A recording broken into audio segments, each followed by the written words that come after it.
ये उन्नाव जो SOG team है और गंगा घाट पुलिस के द्वारा 5 अभियुक्तों को गिरफ्तार किया गया है और उनसे हमें 13 जो फोर व्हीलर्स हैं, गाड़ियां, जो लग्जरी गाड़ियां भी इसमें इन्वॉल्व हैं, वो भी बरामद की गई हैं।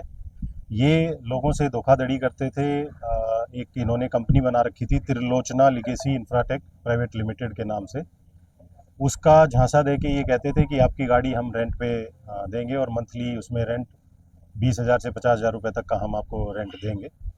उन गाड़ियों को लेके और ये फिर जो सस्ते दामों में इनको बेचते थे। बेचने में ये कोई भी उनके साथ लिखित में एक बस एग्रीमेंट करते थे, उनके कागज़ ट्रांसफ़र नहीं करवाते थे।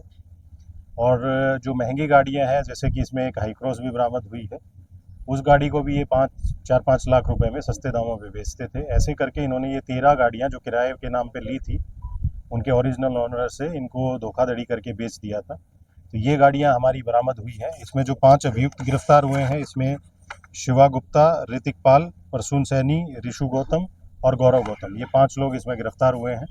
इनसे इनके अकाउंट्स में ट्रांजैक्शंस भी मिली हैं। ये जो पैसा जो धोखाधड़ी करके बेचते थे गाड़ियां, वो अकाउंट में ये पैसा लेते थे, तो वो अकाउंट की कुछ ट्रांजैक्शंस भी मिली हैं। जो एग्रीमेंट्स इन्होंने गाड़ियों के किए थे, वो एग्रीमेंट्स की कुछ कॉपीज़ भी मिली हैं। ये जो बरामदगियाँ हुई हैं, कुछ और गाड़ियाँ भी इसमें अभी आइडेंटिफाई हुई हैं, जिनके बारे में अभी पता लगा है, तो उनकी भी बरामदगी हम सुनिश्चित करेंगे। सर, जो लोग पकड़े गए हैं, क्या इनके ऊपर किसी भी थाने में कोई मुकदमा इस तरीके का दर्ज है, या जो वादी मुकदमा है इसमें जिनकी गाड़ियां थी उनकी तरफ से कोई मुकदमा दर्ज कराया? नहीं, ये एक एफआईआर अभी एक वादी मुकदमा की तरफ से गंगा घाट में हुई है। बाकी जो ऑनर्स हैं उनसे भी हम संपर्क कर रहे हैं। इससे पहले किसी ने कोई भी क्राइम जो है किसी भी थाने में, उन्नाव जनपद में रिपोर्ट नहीं किया था। बाकी अन्य जनपदों में अगर इनके खिलाफ कोई अभियोग अगर पंजीकृत हुआ है, तो उसके बारे में हम जानकारी करेंगे। सर, इन 5 के अलावा भी और कोई भी रैकेट में शामिल है? अभी तक की पूछताछ में 5 लोग ही हैं। बाकी क्योंकि अकाउंट्स की स्टेटमेंट्स और वो भी हमें वेरीफाई करनी है, तो ये विवेचना के दौरान हो सकता है कि कुछ और लोगों की इन्वॉल्वमेंट इसमें मिले, तो उनको भी हम आइडेंटिफाई करके कार्रवाई सुनिश्चित करेंगे। पकड़ी गई गाड़ियों की कीमत लगभग कितनी होगी? जो पकड़ी गई गाड़ियां हैं, उनकी लगभग 1.25 से 2 करोड़ के बीच में इनकी लगभग जो मार्केट वैल्यू है वो। लगभग कितने दिनों से ये गैंग कर रहा था? ये लास्ट 6 मंथ से कर रहे थे। जो हमारे पास अभी तक डॉक्यूमेंट्स अवेलेबल हैं, उससे पता लगा है।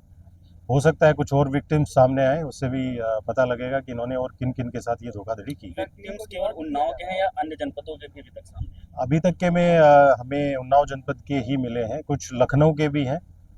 बाकी और जनपदों में, क्योंकि एक प्राइवेट लिमिटेड कंपनी बना के कर रहे थे, तो किन किन जनपदों में इन्होंने और धोखाधड़ी की है, वो विवेचना के दौरान जो तथ्य आएंगे उसी से पता लग पाएगा। सर, मोस्टली देखा गया कि ये गाड़ियां जो लखनऊ की हैं, तो क्या ये लोग लखनऊ टारगेट करके काम करते थे? ये मेनली जो इनका एड्रेस और ये ऑपरेट जो है वो लखनऊ से ही कर रहे थे, लेकिन लोकल यहाँ उन्नाव में भी ये बेच रहे थे इन वाहनों।